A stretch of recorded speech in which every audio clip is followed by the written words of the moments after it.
सबको जय मसीह की। मेरे प्रिय भाई बहनों, आप सब कैसे हो? आई होप आप सब अच्छे होंगे, स्वस्थ होंगे, मस्त होंगे। प्रभु आप सबों को आशीष दे। और आइए हम वचन में से कुछ पढ़ें। निकालिए मत्ती 10:32 में यह लिखा हुआ है, यीशु को स्वीकार या अस्वीकार करना। हमें अपने परमेश्वर, अपने प्रभु को हम किसके पास स्वीकार करना है और किसके पास नहीं करना है, और वो हमें स्वीकार करता है या नहीं करता है, ये इसमें लिखा हुआ है इस वचन में। आइए हम इसे पढ़ते हैं।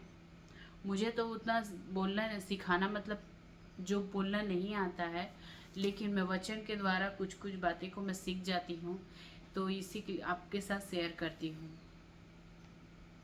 आइए हम इस वचन को पढ़ें। जो कोई मनुष्य के सामने मुझे मान लेगा, उसे मैं भी अपने स्वर्गीय पिता के सामने मान लूँगा। पर जो कोई मनुष्य के सामने मेरा इनकार करेगा, उसे मैं भी अपने स्वर्गीय पिता के सामने इनकार करूँगा। देखिए प्रिय भाई बहनों, इस वचन में लिखा हुआ है, क्योंकि ये इस बाइबल में, इस वचन में जो लिखा हुआ है वही हमारे जीवन में हो रहा है, इस संसार में हो रहा है।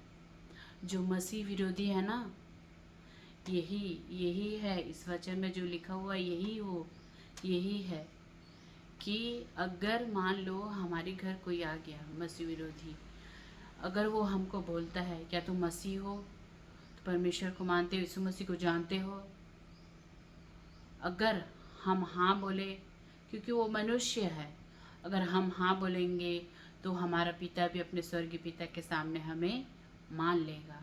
अगर हम इनकार करेंगे कि हम यीशु मसीह को तो नहीं जानते हैं, तो वो भी अपने स्वर्गीय पिता के सामने बोलेगा मैं इन्हें नहीं जानता हूँ।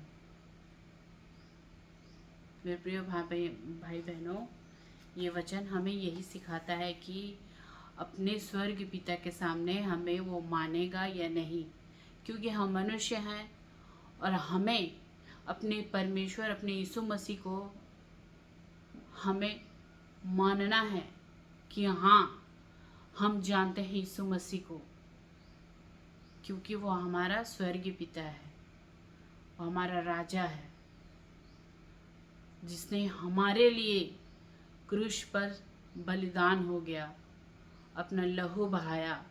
उस स्वर्ग पिता महान परमेश्वर का हम कैसे उसको भूल जाएं और कैसे मनुष्य के सामने उसे इनकार कर दें।